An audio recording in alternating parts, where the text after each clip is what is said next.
they wearing beacon? No beacon. Dispatch, possible 2 Avalanche victims buried. 2 Here. I see something. Is this one of your friends? Yeah, that's Bryce. No pulse. Starting CPR. 1, 2, 3, 4, 5, 16, 17, 18, 19, 20, 1, 2, 3, 4, 5, 6, 7, 8. Lift on 3. 1, 2, 3. Are you sure there were only 2? Yeah, there's two. Okay, we're gonna find him. Ronnie! Not breathing, no pulse. Starting CPR.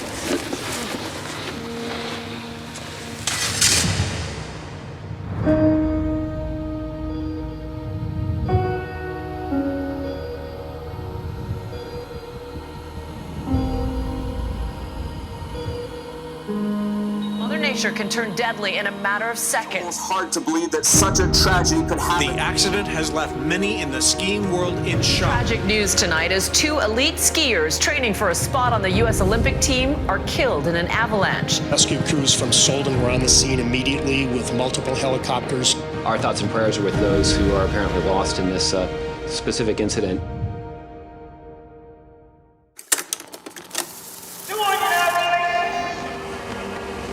Go for it, Brycey! Who are you?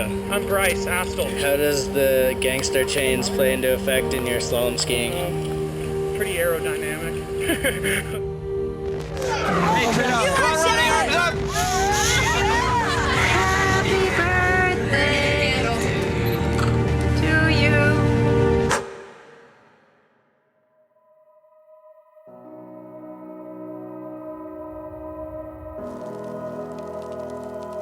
I was shattered, and I know everyone around me was too, and can't even possibly imagine what it was like for the families.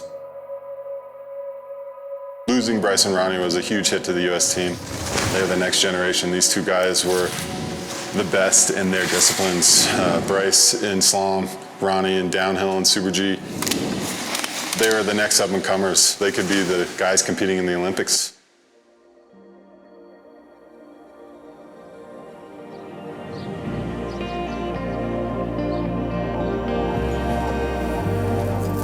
This is the famous smile because he had just won U.S. Nationals Juniors.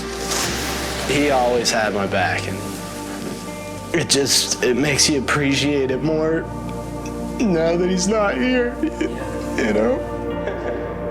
Bryce was such an important part of my life, and after we lost him, it was a pretty easy decision for my wife and I to name our son Bryce.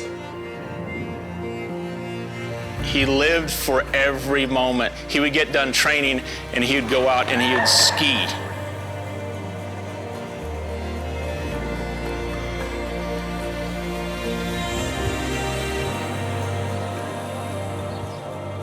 And this is a card that we made up at the time we lost the boys, and it has Bryce, so amazing on skis, and Ronnie in his element going 70 miles an hour through the air. He was kind, and he was grounded. Ronnie, he was always just a jokester. He wasn't afraid of the World Cup vet. He would just always speak his mind to me, and I love that about him, you know? Watching him laughing just made me think, wow, I have the best brother ever. He was a good teammate, he was a good friend, a good son, and we had a lot of fun together. January 1st, 2015, I took Bryce to the airport. He was going to hook up with Ronnie Berlack and the rest of the U.S. ski team. They were going to Europe to train for Europa Cup. We got to Sölden, and it had just snowed a lot. Obviously, there's no training because there's so much snow.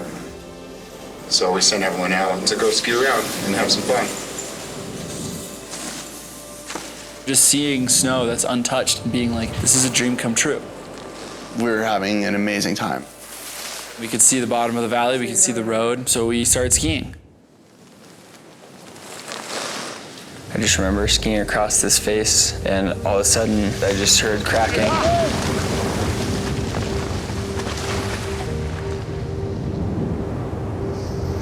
Everything underneath me started moving. I saw Bryce, and I heard him say, "Oh shit." I never even saw Ronnie. We stood there, and we watched them go. Nothing made any sense.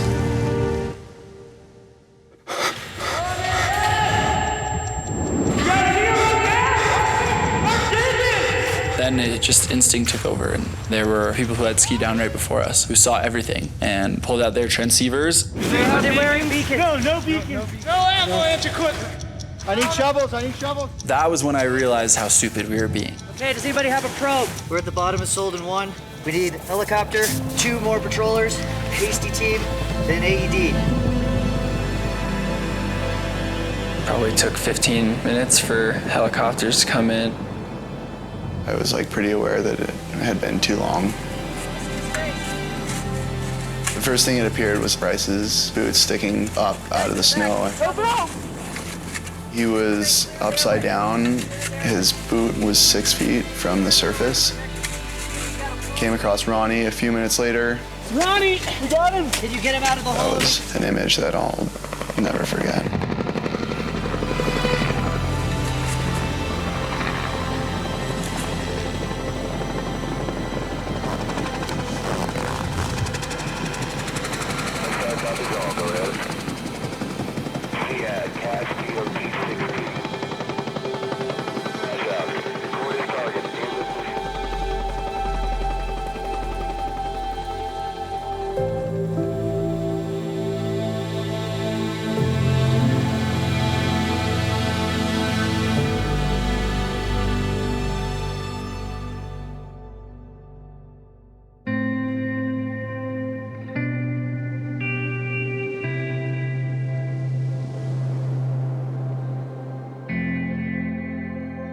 The concept of riding up a lift, skiing on a trail, and we're in danger, that did not exist in any of our heads.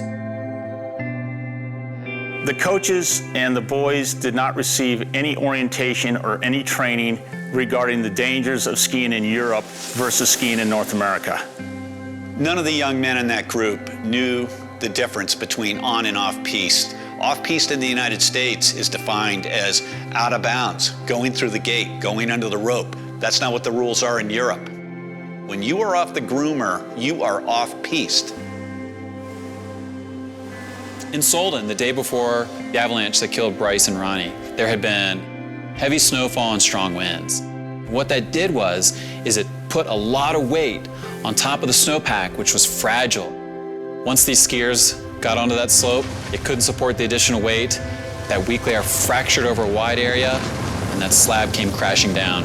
It produced debris that weighed almost 7 million pounds, the same as almost 10 747s.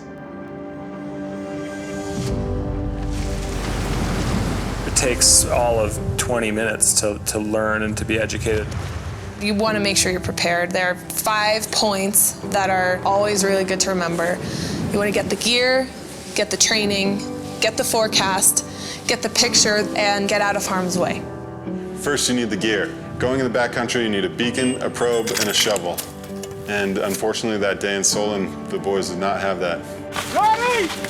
I would have done anything for rescue gear, especially a shovel. You can always increase your chances of being surgible if you're unlucky enough to be caught in an avalanche by having reflectors in your equipment and clothing. Getting the gear is useless if you don't know how to use it. You've got to get the training. Take an avalanche class. If we would have taken just one class, we would have known not to ski down that terrain in the first place. One key thing you're going to learn in every avalanche class is that you have to check the forecast every time you ride. None of us checked the forecast that morning. It would have taken just 2 minutes on the gondola ride, and none of this would have happened. So when you're out on the snow, you gotta get the picture. And what does that mean? That means pay attention.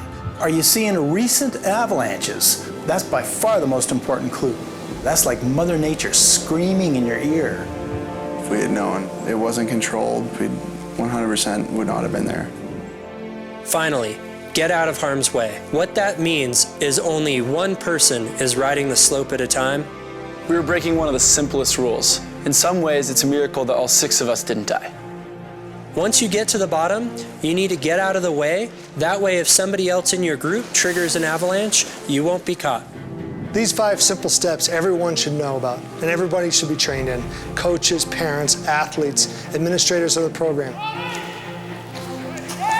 Everything that we did could have easily been prevented. I wish I could say that I couldn't have done anything to save their lives. That's just not true. Anytime you have a major accident like this, it causes a ton of introspective thought. We realized that we really needed to look at it from the top down, bottom up. How can we make sure everybody's more educated to avert and reduce the chance of anything like this ever happening again? That's why we at Brass are creating avalanche education specifically for coaches and athletes. We're also creating snow safety policies to be followed by ski racing groups. Ski racing is definitely a dangerous sport. But what we're going down is a really highly regulated area. You have all the fencing, you have the snow prep, you have all these things that are out there to keep you safe. When you get out there in the backcountry, there's none of those luxuries. For the people who assume that just because they know how to ski terrain or they know how to rip down a mountain because they ski downhill, it's a very different beast. Don't let this happen to you and your family. Get educated, get out there, so we can keep skiing for Bryce and Ronnie, so their legacies live on.